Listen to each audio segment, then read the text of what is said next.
All right, guys. Our next speaker comes with a lot of experience in the industry. He worked for Next Software when it was ran by Steve Jobs, and also for Apple Computers when it was ran by Steve Jobs. So join me in welcoming our next speaker, Mariusz Jarzebowski. Thank you so much. Welcome on stage. Thank you. Hello. Hi, good afternoon. I am delighted to be here. I can honestly tell you that no event in my life this year has brought me more pleasure than preparing to give you this speech today. I didn't know what I was getting myself into, but you'll be pleased to know that I did my homework before writing any single word. Having said that, yes, I did spend 7 years in the 90s working in Silicon Valley. I worked for Next Software, Apple Computer. Coming back to Europe, I was VC. I founded dozens of Linux-based ventures. Right now, I'm associated with a little think tank in Warsaw called demosEUROPA. I am technology policy advisor. And I'm also running a very cool project for Microsoft, Linux-oriented. Having said that, startup is a company designed to grow fast. Let me repeat. Startup is a company designed to grow fast. That's what Paul Graham thinks.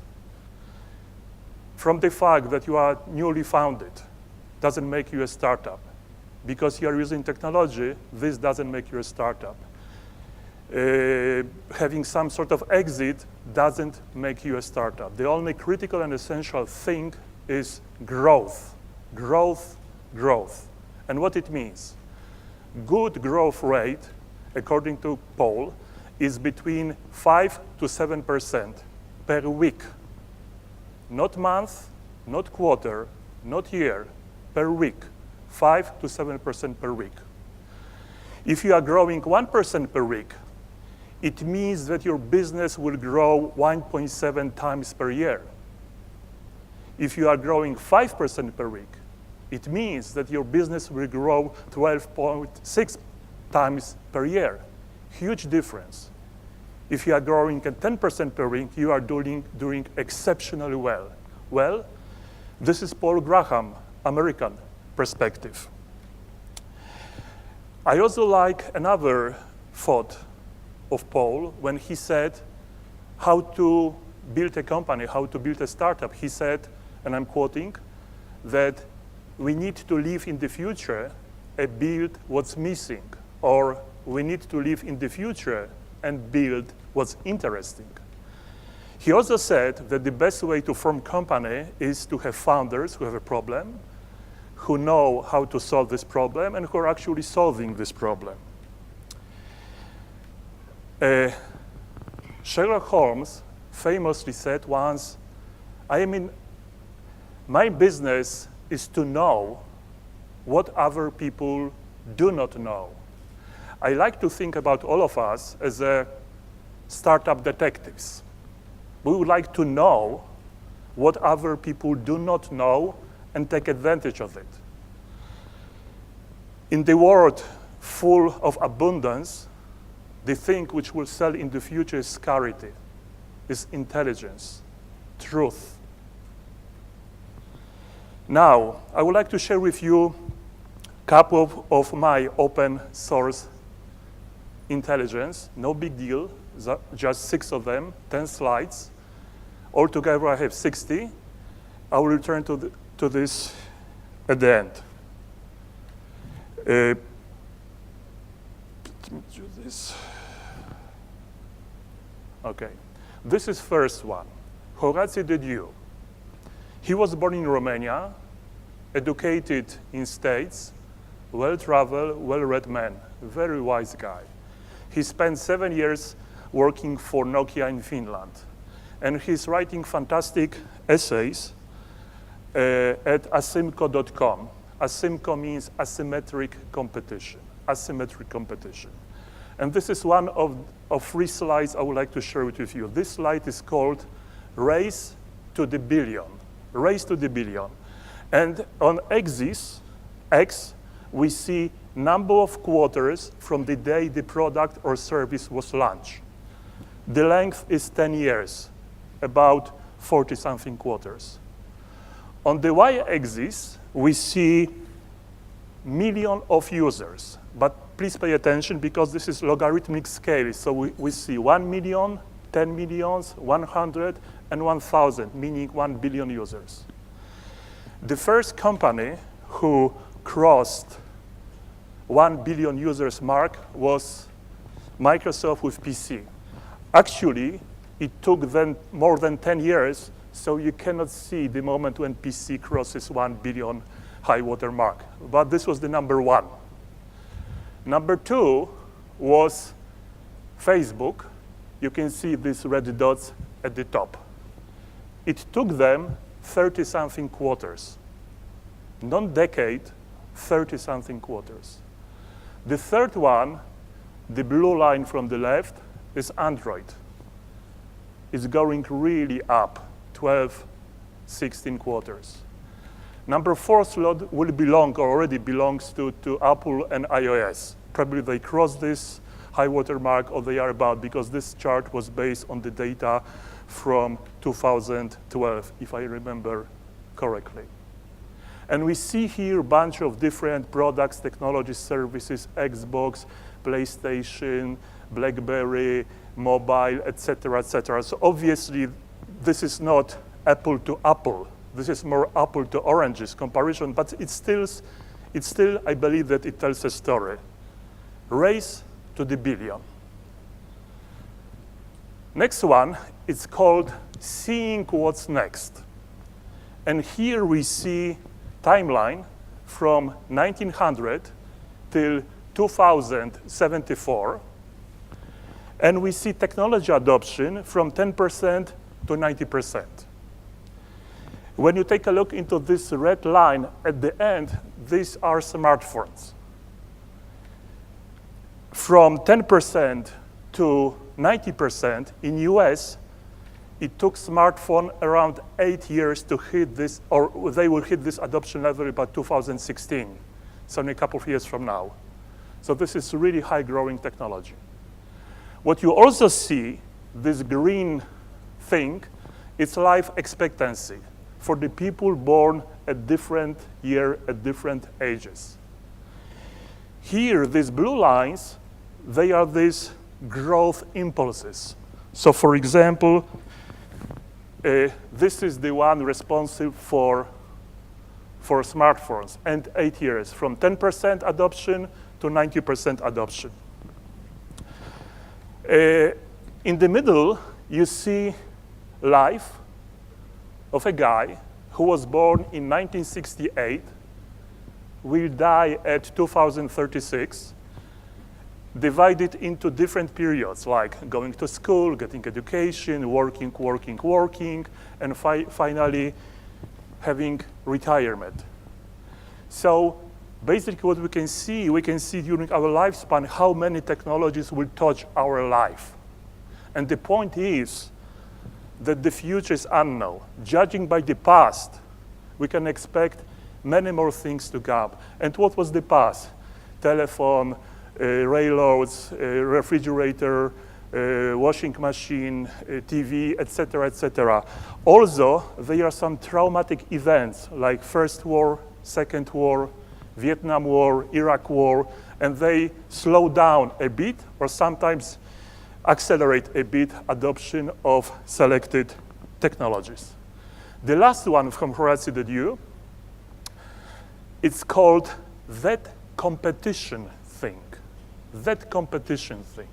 So we see revenue and operating income of 5 companies: Google, Microsoft, Apple in the middle, Samsung, and Amazon. Google, Microsoft, Apple, Samsung, Amazon. Rather, income. And these big numbers, this is ratio, price to earning ratio. So basically what this graph tells you, if your revenue growth is not existing of modest, and if you got huge P to E ratio, it means that according to environment, you will face no competition. You are secure from competition, at least according to the number crunchers from Wall Street. So this is first source of my intelligence, horacio.uasimco.com. Highly recommended. Monday Note.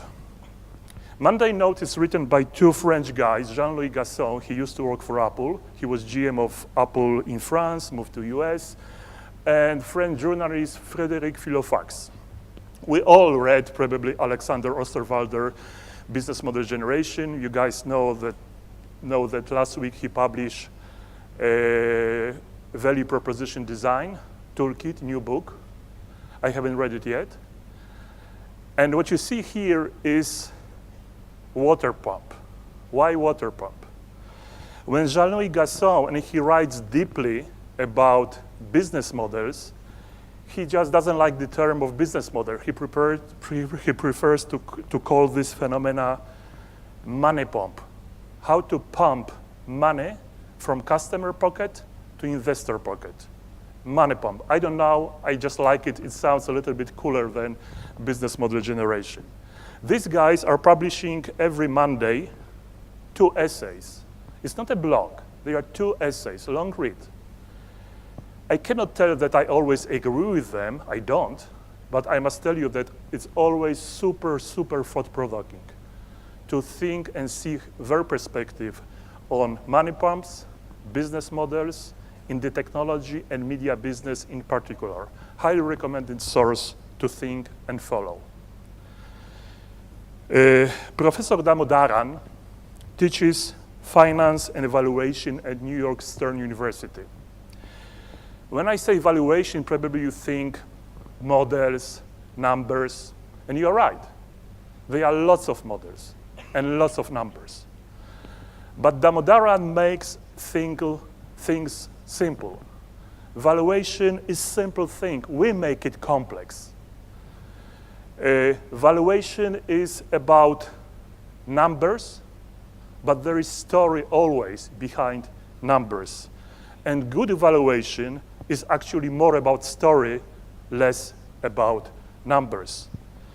When you are dealing with valuation based on numbers only, you are playing these number games. And this is a dangerous game to play because basically you are having illusion of precision, illusion of objectivity, and illusion of control.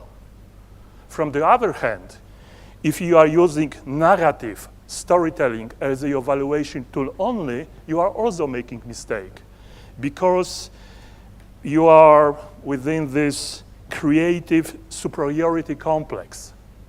Story can take you only so far. So Damodaran is, read in every finance department, in every university all around the world, highly recommended to startups. And he tries to connect on the left numbers, on the right narrative, and tells where narrative is connected to the numbers. Is it ease of scale, low risk, strong competition edge, etc., etc. He published few weeks ago a fantastic blog entry about Uber valuation. We all know that it's in the neighborhood of $17 billion. According to his thinking, which is based again on numbers and narrative, the real valuation is around $6 billion, so drastically lower. Bill Gurley from Benchmark obviously replied and is fascinated to read this VC perspective versus academic perspective about valuation. Again, super interesting read, very useful tool, full of charts, Excel table to think about valuation of your businesses and how to talk to VCs too. Well, now 3 sources sort of in a form of book. For me, this is mini MBA. Buffett is famous for his investing method. Tons of books were written about him, but actually these letters are his own words. In 1965, value of his company per share was around $18. 49 letters later, the value is in the neighborhood of $200,000 per share. For me, this is excellent case study and evidence about his method. But it's more than that. It's also a source of fantastic English. English is my second language, so I'm really enjoying and reading and learning English. It's full of strategic insight.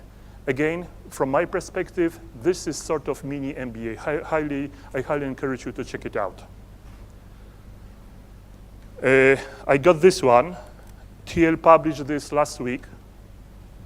0 to 1.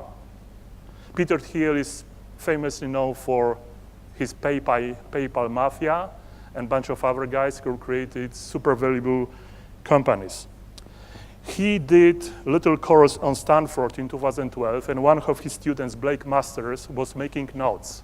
And this book is actually based on Blake Master notes. Why from 0 to 1? I mentioned that we are all startup detectives in the beginning, and I also think that we enjoy particularly this moment. There is nothing, and there is a something. 0, 1. Emptiness, value, something.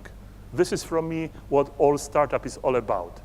So according to Peter, when you are building on the shoulders of giants and trying to go from 1 to N, well, you are not doing it particularly well, copying others people. You should start from 0 and try to reach 1.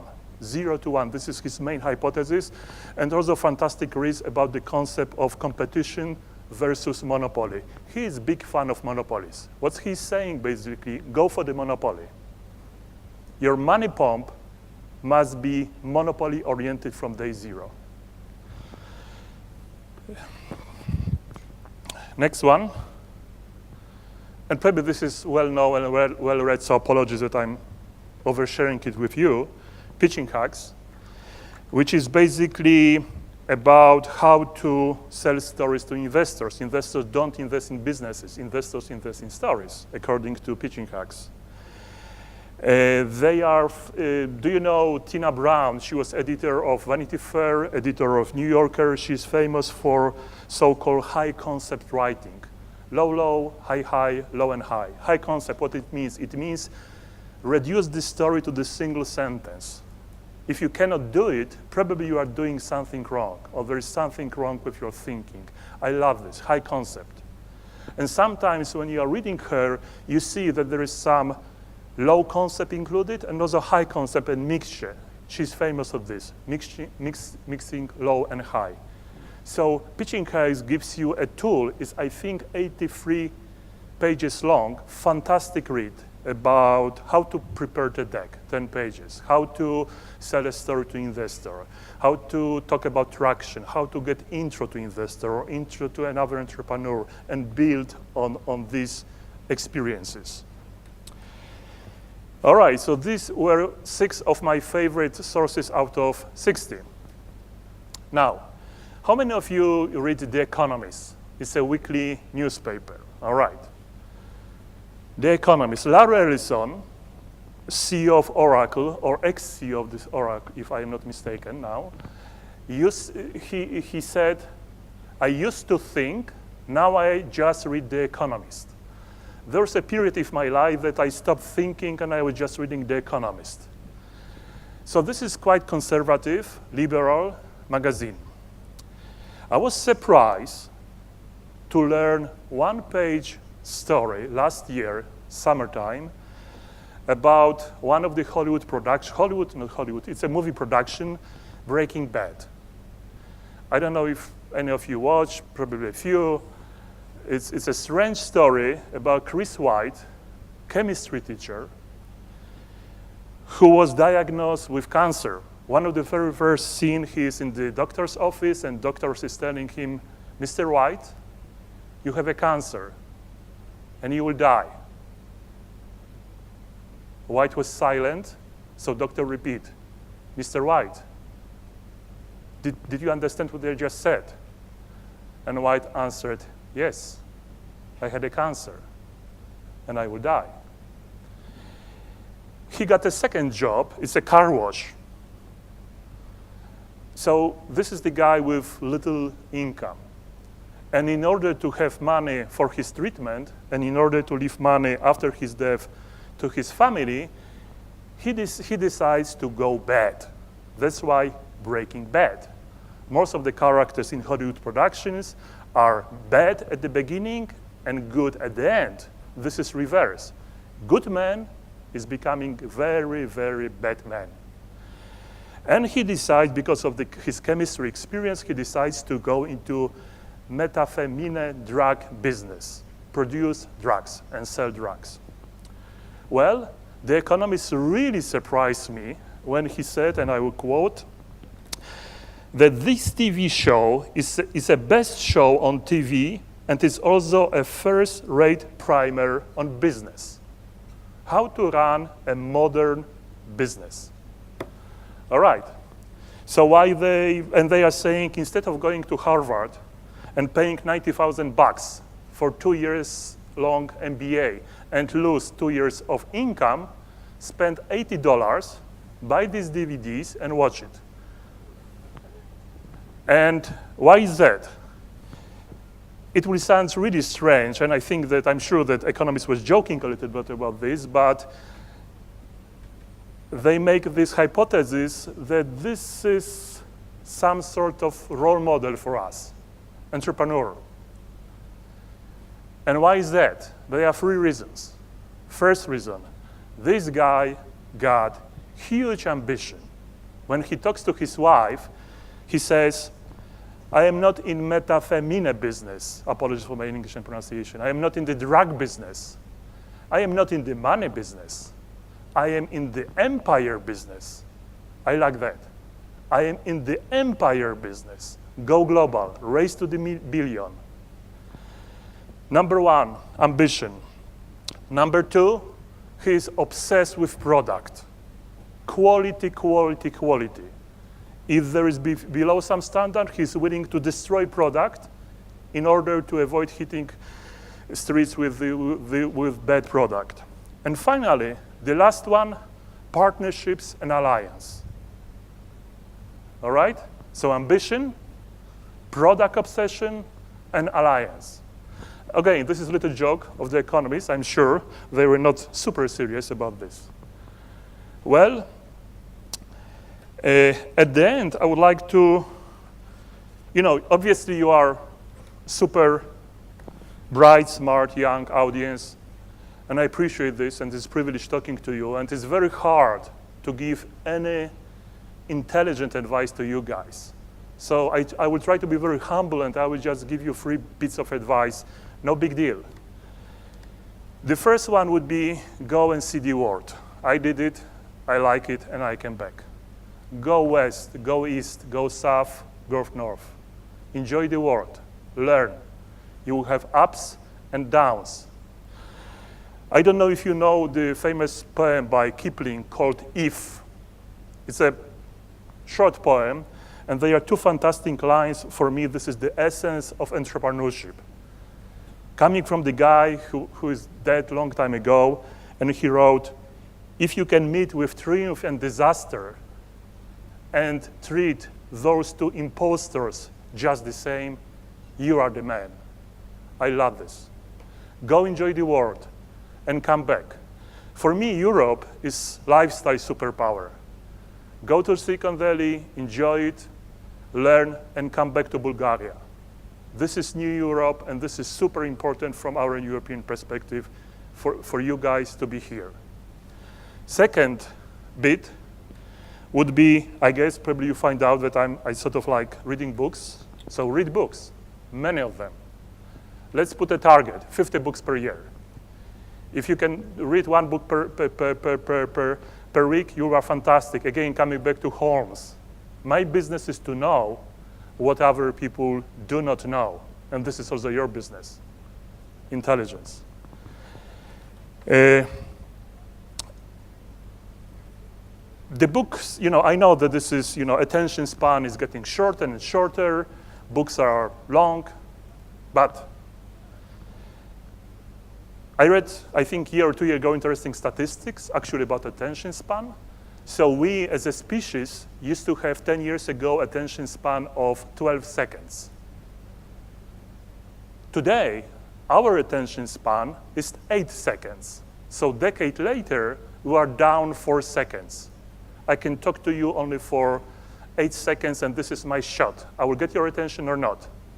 What is interesting to me is that the golden fish attention span is 9 seconds. It's second longer than our attention span. So I expect golden fish startups any moment, and as a species, we are failing big way. Read books, 50 per year. And finally, the last, if I may, in a humble way, to tell you this. Look, look. Think, think. See, see. Thank you so much for your attention. Okay.